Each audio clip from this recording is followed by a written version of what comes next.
This episode is proudly supported by Pepe Sayer Australian Cultured Butter. It's a one-stop shop for all your butter needs at Pepe Sayer. So if you're a restaurant or an airline or a function centre or a cafe, you can give us a call or jump online with us, and we have everything you need for your butter needs. We cover all of it.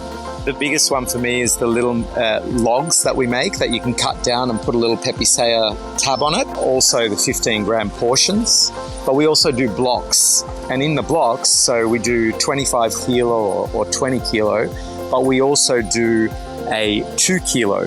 So you can buy a block of butter 2 kilo, and the prices are really competitive with the rest of the markets on those products. For more information, go to pepesayer.com.au.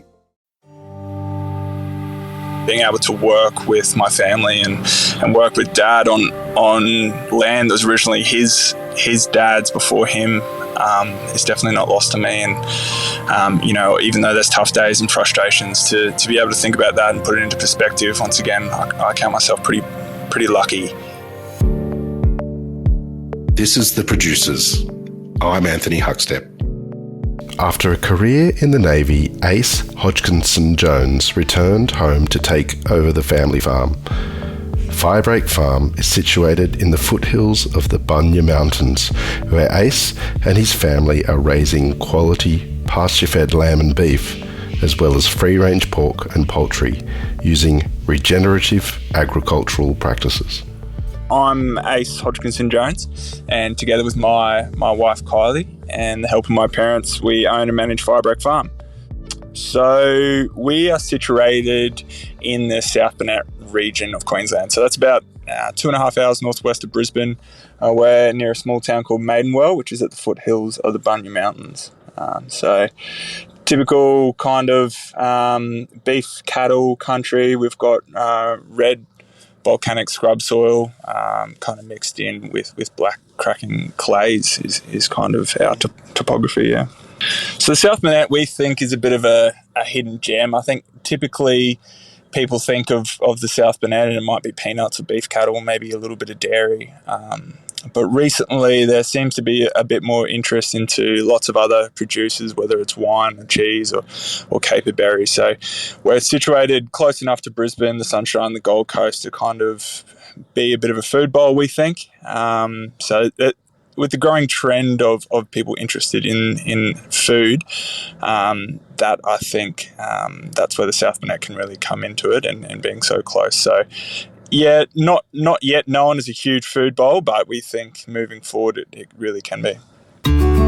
Although he was at home sailing the seas in the Navy, a chance to reconnect with family and start his own young family brought Ace back to land. Food for me, I mean, there's nothing wild, nothing crazy. It's probably all around family dinner tables, big family cook-ups, my grandparents' place, big family get-togethers is my earliest memories of food. Probably a little bit from the farm, a bit of the beef coming from the farm, and then sharing that as a family unit. I'm probably what you classify third generation. So my grandfather settled here after the war. He then expanded a few different blocks, and then the block that we have now is one of those blocks that he purchased later on down the path. So early 1960s, he purchased here. And then my parents took this smaller block, paddock of what was originally the bigger farm. And then I've recently come back with my wife. We've decided to run it. I transitioned from the Navy last January. So I spent about 7 years in the Navy, which is where I met my wife, Kylie. I was a combat systems operator, which is a technical name for someone who looks at radars and sonars, and I specialised in air traffic control, essentially, so using air assets within the Navy. So that's kind of my background. At Firebreak, the array of different animals makes things very interesting on the farm. We originally started as just a prime lamb prime lamb production, and we sold our lamb through another local farm, so under our own branding, but they were doing grass-fed beef direct to consumer through Brisbane.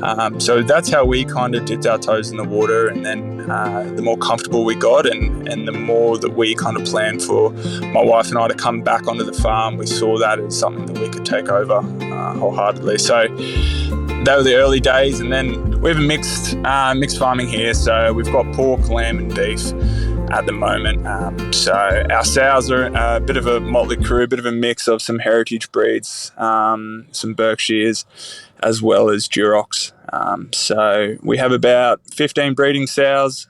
We use a large white boar over the top of them, which we find gives us the right kind of mix between a slower growing animal that doesn't pack on too much fat. We run a Dorper and Australian white lambs and ewes. We have about 250 breeding ewes that we rotationally graze through our paddocks. So they are a bit of a trade thing as well, depending on the weather. And then we've got our beef cattle, so predominantly Angus or European breeds. We've recently moved into some Speckle Park, so we've got some Speckle Park F1 and purebreds and a Speckle Park bull. So we're moving down that path as well, and that's something we really hope to grow into the future. We're hoping to get out of the Speckle Parks a bit of improved carcass quality. We've heard a lot about not only their temperament, but how they can finish on grass, and we're a fully grass-based system here, so that's really important to us. Our whole farm is run with regenerative methods, or the whole regen space. So we use the pigs as part of our no-till, so get rid of old trash. We have a fair bit of lantana and brush and that sort of thing, so they tend to dig that up. They do a really good job. We then seed cover crops through that, and then bring the lambs and the cattle through. So we're finding that's working at the moment, pending rain, and a few other things.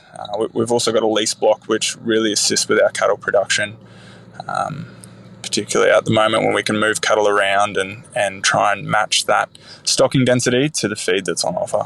We quickly learnt that it's just as much a logistics game as it is a farming game. Whether it's matching the stocking rate to the food on offer through to organising kill dates and processing dates and picking that up and getting that through to the customer. So what attracted me to farming is obviously being outdoors and being with animals and improving the land. But there is a lot of time and effort spent, I guess, behind a computer as well, and behind a phone, just coordinating all of that and working that out so it can be as seamless as possible to our customers and consumers. Although he has a routine, Ace concedes anything and everything can go wrong on the farm, but that keeps things interesting. So every day is kind of bookmarked, so start and finish with rounds with the pigs. So we feed them twice a day, check their water. They're pretty hard on water and fences and that sort of thing. So that's always the start and the end of the day. And then in the middle will just depend on the projects at the time. So at the moment we're building some retreats on our farm so people can come and stay and experience the South Burnett and our farm. So a lot of the middle of the day and those sort of bigger projects are involved with the project management of those cabins and putting in extra water lines or planting trees and accessibility and all that sort of stuff. So no one day is really the same. If something comes up in the morning, whether it's a broken water pipe or the weaners have decided to go and live with the neighbours, then that will take priority. So yeah, the stereotype of sheep being the dumbest animal on the farm is definitely true. Wherever one goes, they all go, and then you've got the pigs who are probably the smartest animal on the farm, and they definitely know better than we do. So there's always, every morning involves feeding the pigs and doing the rounds, and there's always one that wants to go somewhere else or push through an electric fence and try someone else's water or try someone else's feed for the day. So we rotate our pigs through the pasture. So we use electric fencing for that, which works pretty well, but there's always a stubborn, more intelligent pig that seems to be able to get through. So it's always frustrating, and I suppose there's a bit of comedic value there as well. But yeah, everyone seems to get along pretty well. Supplying the local market, both consumers and the restaurant industry, is the primary focus for Ace. So we sell direct to consumer, mainly through our local area and Brisbane. So we do farmers markets in Brisbane twice a month, and then through a CSA style model and delivery options, we deliver to the local area in Brisbane once a month as well. So we really enjoy that and enjoy meeting our customers, and we take kind of great pride and responsibility in being able to hand over our produce that we've raised, and we know how it was raised, where it was raised, and the way it was treated to be able to feed other families, really. And that's really what it's all about for us. So that's, yeah, the commodity sort of base selling through yards doesn't appeal to us as much. We don't get that feedback or that kind of warm and fuzzies as we do, seeing our locals at the farmers markets and them telling us, hey, we did this with the porchetta or this pork belly, or, that lamb chop was unreal, blah, blah, blah. And it allows us to tell them what's happening on the farm as well. It's pretty dry at the moment out here, and we can say, the lambs are a bit thin on it at the moment. That there's not as much fat coverage because of X, Y, and Z. And we really enjoy that part of it, I suppose. So yeah, direct to consumer, which we'll continue to do. So we're supplying a restaurant in Brisbane currently with our pork, which was once again a bit of a pipe dream. Sort of, we can't believe that our name is on a menu in Brisbane. So when we went in there and we had it for the first time, and we were able to eat our produce through a fine dining experience in Brisbane, was just amazing. We had to pinch ourselves to be like, hey, this is our produce. This is what we do, and having it prepared by people who care for it as much as we do, and have that confidence that they're doing the best that they can to prepare it in a way that really honours that animal and honours what we do on farm. So that was awesome, and obviously they can cook better than I can, so that was really nice too. Finding your sea legs in the Navy might seem like a nautical mile away from farming, but as Ace explains, there are skills that can be applied to both. Spending my time in the Navy, you spend a fair bit of time away, different cities and that sort of thing, which is good fun. But for me, I really needed to come back home, and my parents are still on the farm helping my wife and I. So being able to work with them on a daily basis and fix fences with Dad, and now that we've started a family of our own, to be able to do that out on property and on land and in fresh air, I think is pretty life-changing. Not everyone is afforded that in their life, I suppose. So yeah, I think that's pretty special. That's a special part of farming for me. Now, with the foundation at Firebreak Farm, Ace is looking to take advantage of the idyllic landscape too. So a big thing for us is we're putting 2 cabins on the farm that we call the Firebreak. So that's predominantly around showcasing the South Burnett. We think it is a great area for food production moving forward, and if we can kind of collaborate with some other local producers in not just the meat industry, but everything from honey and caper berries and other experiences, that we can bring people out to the South Burnett. So that's a big push for us at the moment. We hopefully are opening the doors probably early in the new year, and we can show people what we do on farm, and they can build confidence in their food system, and yeah, we're pretty proud to show it off. Although Ace loves working with animals and on the land, the connections forged with consumers is what drives him. Well, I think farming in general is quite a social industry. You really need to leverage on relationships and build relationships quite easily. And working hard and working long days kind of goes without saying. So that's some of the, I guess, the things that I lean on now, and now that I've come back to the farm after my time in the Navy and after my time away, living in Sydney and South Coast and WA and that sort of thing, being able to come back and build those relationships easy and know what a good hard day looks like. And also what it can be like on the other side. I had a real yearning to come back to the farm, to be outdoors and to spend that time in the sun.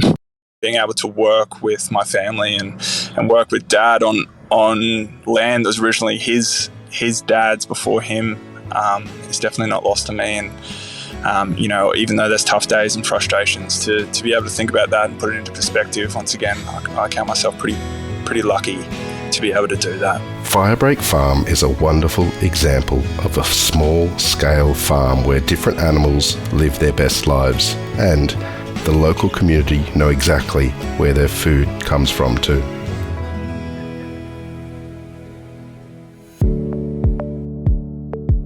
This is The Producers, a Deep in the Weeds production. I'm Anthony Huckstep.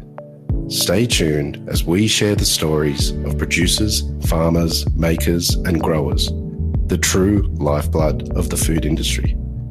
Follow us on Instagram at Producers Podcast or email us at producerspodcast@deepintheweeds.com.au.